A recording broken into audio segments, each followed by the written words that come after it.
ಹೆಸರು? ನನ್ನ ಹೆಸರು ದೀಪಾ ಅರ್ಜುನ್ ಬಡಿಗರ್ ಅಂತ. ಎಲ್ಲಿಂದ ಬಂದಿರೋದು ನೀವು? ನಗರ ಡಿಸ್ಟ್ರಿಕ್ಟ್ ಮುಳುಗಿಂದ ಬಂದಿದ್ದೇನೆ ಸರ್.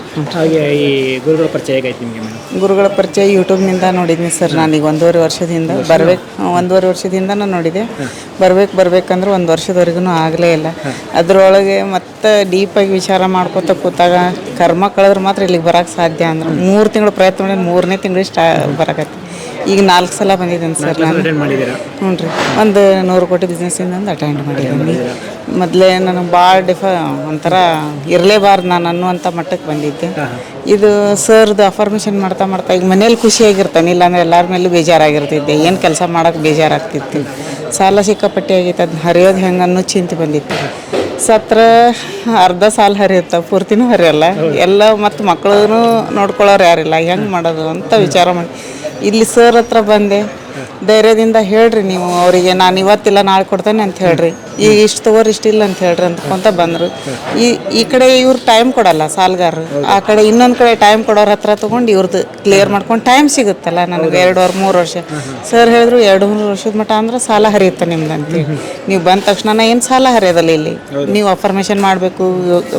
ಮಾಡ್ತಾ ನಿಮ್ಮ ಕೆಲಸನೂ ಅದ್ರ ಜೊತೆಗೆ ಕೆಲಸನೂ ಇರಬೇಕು, ಇದು ಇರಬೇಕು ಅದು ಇರಬೇಕಂದ್ರಲ್ಲ ಮಾಡ್ಕೊತ ಬಂದೇನು ಸರ್. ಎಷ್ಟೋ ರಿಲೀಫ್ ಆಗೈತಿ, ಮೈಂಡ್ ರಿಲೀಫ್ ಆಗೈತಿ. ಮನೆ ಒಳಗೆ ಎಲ್ಲರೂ ಚೆನ್ನಾಗಿದ್ದೇವೆ, ಖುಷಿಯಿಂದ ಇದ್ದೇವೆ, ಚೆನ್ನಾಗೈತಿ. ಎಷ್ಟು ಸಾಲ ಅಂತ ತೀರಿಸಿದ್ರಿ ಮೇಡಮ್ ಈ ಕ್ಲಾಸ್? ಈಗ ಒಂದು 7 ಲಕ್ಷ ರೂಪಾಯಿ ಸಾಲ ತೀರಿಸಿದ್ದೇನೆ ಸರ್. ಹ್ಞೂ ರೀ, ಇನ್ನೂ ಒಂದು 32 ಲಕ್ಷ ಇದೆ ಸರ್ ಸಾಲ. ಅದು ನಮ್ಗೆ ಇನ್ನೂ ಬರಬೇಕಾದಂಥ ಅಮೌಂಟ್ ಸಿಕ್ಕಾಪಟ್ಟೆ ಅದು ಬರ್ತಾನೆ ಇಲ್ಲ. ಒಂದು ಕೋರ್ಟ್ ಕೇಸ್ ಅದು ಆಗ್ತಾನೆ ಇಲ್ಲ. ಅದಕ್ಕೆ ಇವತ್ತು ಬಂದ್ರೆ ಕೋರ್ಟ್ ಕೇಸಿಂದೆಲ್ಲ ಆಗ್ತದೆ ಅಂತ ಹೇಳಿದ್ರಲ್ಲ ಸರ್, ಅದನ್ನ ನೋಡಿ ಮತ್ತೆ ಅದಕ್ಕೆ ಪ್ರಯತ್ನ ಮಾಡ್ತಾನೆ ಸರ್. ಪ್ರತಿಯೊಂದು ಹ್ಞೂ ರೀ, ಟೆಕ್ನಿಕ್. ಅದಕ್ಕೆ ಈ ಬುಕ್ ಒಳಗೆ ಎಲ್ಲ ಟ್ರಿಕ್ಸ್ ಅದಾವ ಅಂದ್ರಲ್ಲ, ಇನ್ನೂ ಒಂದು 15 ದಿನ ಆಗ್ತದೆ ಅಂದಾರ. ಆಗಲಿ, ಇನ್ನೂ ಒಂದು ತಿಂಗಳಾಗಲಿ, ಇಷ್ಟು ವರ್ಷ ಕಳೆದಿದ್ದೇವೆ ಅಂತ ಇನ್ನೊಂದು ತಿಂಗಳು ಕಳೆಯೋದು ಎಷ್ಟೊತ್ತ ಅಂತ ನಾನು ವಿಚಾರ. ಭಾಳ ಖುಷಿ ಆಯ್ತು ರೀ ಸರ್ ಅಂತೆಲ್ಲ ಬಂದೇವಿ. ಅವ್ರು ಒಂದು ಆಶೀರ್ವಾದ ಮಾಡ್ತಾರಲ್ಲ, ಒಂಥರ ನಮ್ಮ ತಾಯಿ ಕೈ ಇದ್ದಂಗೆ ಅದಾವು. ನಮಗಂತೂ ತಾಯಿ ತಂದೆ ಇಬ್ಬರೂ ಇಲ್ಲ. ಇಲ್ಲಿ ಒಂದಿಷ್ಟು ಮನಸ್ಸಿಗೆ ನೆಮ್ಮದಿ ಸಿಗುತ್ತೆ ಅವ್ರು ಹೇಳೋ ಮಾತು ಕೇಳಿ. ಭಾಳ ಖುಷಿ ಅನ್ನಿಸ್ತು, ತುಂಬ ಖುಷಿ ಆಗೈತ್ರಿ. ನಾವು ಮಾಡಿದ್ದೇನೆ ಸರ್. ಮತ್ತು ಹೊಳ್ಳಿ ಏನಾರು ಮಕ್ಕಳು ಏನೋ ಒಂದು ಅಭ್ಯಾಸದ್ದು ವಿಚಾರ ಮಾಡಿದ್ರು ನಮ್ಮ ಮಗಳದೂ ಸಕ್ಸಸ್ ಆಗೈತಿ. ಇನ್ನೂ ಕಲಿಯೋರದಾರಲ್ಲ ಕಲೀಲಿ ಅಂತ. ಕೆಲಸ ಮತ್ತು ಸಿಕ್ಕಾಪಟ್ಟಿ ಬರ್ತಾ ಇದಾವೆ ನಮ್ಮ ಮನೆಯವ್ರಿಗೂ. ಕೆಲಸನೇ ಇರಲಿಕ್ಕಿಲ್ಲ, ಈಗ ಮೇಲೆ ಬಿಲ್ಡಿಂಗ್ ಕೆಲಸ ಬರ್ತಾ ಇದೆ. ಖುಷಿ ಹ್ಞೂ ರೀ ಸರ್. ಇವತ್ತಿನ ಕ್ಲಾಸ್ನ ಗುರುಗಳು ಹೇಳ್ಕೊಡಿ, ಯಾವ ಮಾತು ನಿಮ್ಗೆ ತುಂಬ ಇಷ್ಟ ಆಯಿತು? ನಮ್ಗೆ ಯಾವ ಮಾತು ತುಂಬ ಇಷ್ಟ ಅಂದ್ರೆ, ಸಾಧನೆ ಮಾಡಿರಿ, ಯಾವ್ರಿಗೂ 1 ರೂಪಾಯಿ ಮೋಸ ಮಾಡಬೇಡ್ರಿ. ಉದಾಹರಣೆ ಕೊಟ್ಟು ಹೇಳ್ತಾರಲ್ಲ, ನಾವು ಯಾರಿಗೂ ಮೋಸನೂ ಮಾಡಿಲ್ಲ. ಆದರೂ ಗೊತ್ತಿಲ್ಲದೂ ಒಂದೊಂದು ಟೈಮ್ 100 ರೂಪಾಯಿ ಅಂದ್ರೂ ಅದು 1 ರೂಪಾಯಿ ಹಿಡಿದ್ರೆ 100 ಪಟ್ಟ ಅಲ್ಲ, ಅದು ಒಂದು ಮೋಸನ ಅಲ್ಲ ನಮ್ಮಿಂದ. ಅದನ್ನು ಸುಧಾರಿಸ್ಕೊಂಡು ಸೂಪರ್. ಹಾಗೆ ನೀವು 7 ಲಕ್ಷ ಸಾಲ ತೀರಿಸಿದ್ರ, ಗುರುಗಳ ಅಪ್ರಮೇಶನ ಟೆಕ್ನಿಕ್ಸ್ನ ಫಾಲೋ ಮಾಡಿದ್ದೀರಾ, ಇದು ಹೇಳಿ.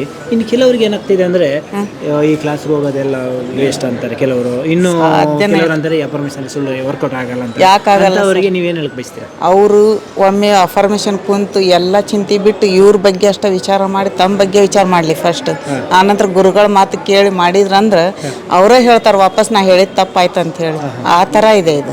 ಅವ್ರಿಗೆ ಗೊತ್ತಿಲ್ಲ, ಗುರುಗಳ ಪವರ್ ಗೊತ್ತಿಲ್ಲ, ತಮ್ಮ ಪವರ ತಮಗೆ ಗೊತ್ತಿಲ್ಲ. ತಮ್ಮ ಪವರ್ ಇದ್ರೆ ಗುರುಗಳು ಏನು ದಾರಿ ತೋರಿಸ್ಯಾರಲ್ಲ ಅದ್ರೊಳಗೆ ನಡೀತಾರ ಅವ್ರು. ಗುರು ಅದಾರಂದ್ರೆ ಇವ್ರು ಗುರಿ ಮುಟ್ಟಬೇಕಂದ್ರೆ ಇವ್ರು ಮೊದ್ಲು ಮನಸ್ಸು ಮಾಡಬೇಕು. ಏನು ಗುರುಗಳು ಹೇಳ್ತಾರಂದ್ರೆ ಅವ್ರು ಬಂದು ಸಾಲ ಹರಿಯಲ್ಲ, ಅವ್ರು ಬಂದು ಏನು ಮಾಡ್ಕೊಡಲ್ಲ, ನಾವು ಮಾಡ್ಕೋಬೇಕು ನಮ್ಮ ಕೆಲಸನ. ಗುರುಗಳು ಅದಾರ ಮಾಡ್ಬೇಕ್ರಿ. ಗುರು ಇದ್ರೆ ನಾವು ಗುರಿ ಮುಟ್ಟಕ್ಕೆ ಸಾಧ್ಯ ಆಗೋದು. ಗುರುಗಳು ಇರ್ಲೇಬೇಕು. ಅವ್ರೇನು ಯಾರ್ದೇನು ಮೋಸ ಮಾಡಿ ತೊಗೊಂಬರ್ರಿ ದುಡ್ಡನ್ನೆಲ್ಲ. ದುಡಿಯಕ್ಕೆ ದಾರಿ ತೋರಿಸ್ತಾರ. ಕಡಿಮೆ ಅಮೌಂಟ್ ಹಾಕ್ರಿ, 1 ರೂಪಾಯಿ 50 ರೂಪಾಯಿ 100 ರೂಪಾಯಿಂದ ಹಿಡಿದು ಬಂಡವಾಳ ಹಾಕಿ ಮಾಡಂತ ಹೇಳ್ತಾರಲ್ಲ. ಪ್ರತಿಯೊಂದು ಇಷ್ಟ ಆಗ್ತದೆ. ಲಾಂಡ್ರಿದು ಬಿಸ್ನೆಸ್ ಇಷ್ಟ ಆಗೈತೆ ಸರ್. ನಾನು ಮೊದಲು ಸಾಲ ಹರ್ಕೊತೇನೆ, ಆಮೇಲೆ ಕೈ ಹಾಕ್ತೇನೆ. ಅದಕ್ಕೆ ಸರ್ಚ್ ಮಾಡ್ತಾ ಇದ್ದೇನೆ. ಗದಗ ಡಿಸ್ಟಿಕ್ ಒಳಗಿಲ್ಲ ಲಾಂಡ್ರಿ, ಅದಕ್ಕೆ ಅದನ್ನ ಮಾಡ್ಬೇಕನ್ನೋ ಇಷ್ಟ ಐತಿ. ಇಸ್ತ್ರಿದೊಂದು ಇಷ್ಟ ಐತಿ, ಇವು ಮಾಡ್ಕೊತ ಹೋಗ್ಬೇಕನ್ನೋದು ಐತ್ರಿ. ಪೇಪರ್ ಬ್ಯಾಗ್ ಬಿಸ್ನೆಸ್ಸಿಂದ ವಿಚಾರ ಮಾಡಿದ್ನಿ ಸರ್, ಅದನ್ನೂ ಒಂದು ಮಾಡ್ಕೊತೇನೆ. ಮಾಡಿದ್ದೇನೆ ರೀ, 3 ಪ್ಲ್ಯಾನಿಂಗ್ ಮಾಡಿದ್ದೇನೆ. ಸಾಲ ಹರಿತಂದ್ರೆ ಮತ್ತೆ ನನಗೆ ದಾರಿ ಸಿಗುತ್ತೆ. ನೀವು ಸಕ್ಸಸ್ ಮಾಡ್ತೀರಾ? ಮಾಡ್ತೇನೆ ರೀ ಸರ್. ಪ್ರತಿಯೊಂದು ವರ್ಕಲ್ಲಿ ಶ್ರಮ ಇದೆ. ಕೊನೆಯದಾಗಿ ಮೇಡಮ್, ಈ ಕ್ಯಾಮ್ರಾ ಮುಖಾಂತರ ನಿಮ್ಮ 840 ಕೋಟಿ ಜನ ನೋಡ್ತಿದ್ದಾರೆ, ಅವ್ರಿಗೆ ಏನು ಹೇಳಕ್ಕೆ ಬಯಸ್ತೀರಿ ನೀವು? ಎಲ್ಲರೂ ಬನ್ನಿ, ಗುರುಗಳ ಮುಖಾಂತರ ನಿಮ್ಮ ಪ್ರಾಬ್ಲಮ್ ಸಾಲ್ವ್ ಮಾಡ್ಕೊರಿ. ಇಲ್ಲಿ ಒಳ್ಳೇದೈತಿ. ಯಾರ ಮಾತನ್ನು ಮತ್ತೊಬ್ಬ ಯೂಟ್ಯೂಬರ್ ಅವ್ರು ಹೇಳ್ತಾರೆ ಇವ್ರು ಹೇಳ್ತಾರೆ ಅಂದ್ರೆ ಅವರು ಬಂದು ನಿಮ್ಮ ಸಾಲ ಹರಿಯಂಗಿಲ್ಲ. ಇವ್ರು ಮಾತ್ರ ದಾರಿ ತೋರಿಸ್ತಾರೆ. ನಮ್ಮ ಸಾಲ ಆಯ್ತು, ನಮ್ಮ ಮನೆತನ ಸಮಸ್ಯೆ ಆಯ್ತು. ನಮ್ಮ ಸಾಲ ಒಂದೇ ಸಮಸ್ಯೆ ಅಲ್ಲ, ವೈಯಕ್ತಿಕ ಏನು ಆರೋಗ್ಯ ಸಮಸ್ಯೆ ಇದ್ರೂ ಸಮಸ್ಯೆನ ಅದು. ನಾವು ಆರೋಗ್ಯವಾಗಿದ್ವಿ ಅಂದ್ರೆ ಪ್ರತಿಯೊಂದನ್ನು ಮಾಡ್ಕೋಬೋದು. ಪ್ರತಿಯೊಂದನ್ನು ಯಾವುದು ನಂಬಿಕೆ ಇಲ್ಲನ ಮಾತಾಡಕ್ಕೆ ಹೋಗ್ಬೇಡ್ರಿ. ನಂಬಿಕೆ 1000 ಅಷ್ಟಿದೆ ನಮಗೆ. ನೀವು ನಂಬಿ ಬನ್ನಿ, ಮತ್ತೊಬ್ಬರ ಮಾತು ಕೇಳ್ಬಿಟ್ರೆ ನಿಮ್ಮ ಮನಸ್ಸಿನ ಮಾತು ನಿಮ್ಮ ಬುದ್ಧಿ ಉಪಯೋಗ ಮಾಡ್ಕೊಂಡು ಬನ್ನಿ ಇಲ್ಲಿ. ಖಂಡಿತ ಹೌದ್ರಿ, ಒಂದು ಒಳ್ಳೆ ಅನುಭವ ನೀವು ಹಂಚ್ಕೊಂಡಿದ್ದೀರಿ ನಮ್ಮ ಜೊತೆ. ಖುಷಿ ಆಗ್ತದೆ ನಮ್ಗೆ ಕೂಡ. ಆದಷ್ಟು ಬೇಗ ನೀವು ನಾವು ನಮ್ಮ ಮಕ್ಕಳು ನಮ್ಮ ಯಜಮಾನ್ರನ್ನ ಕೂಡ ಕರ್ಕೊಂಡ್ಬರ್ತಾನೆ. ಈ ಸಾಧ್ಯ ಆಗ್ತಿಲ್ಲ, ನಾನು ಬನ್ನಿ, ಹಾಗೆ ನಿಮ್ಮ ಕನಸುಗಳು ನನಸಾಗಲಿ. ಥ್ಯಾಂಕ್ ಯು ಮೇಡಮ್, ಒಳ್ಳೆಯದಾಗಲಿ. Thank you so much.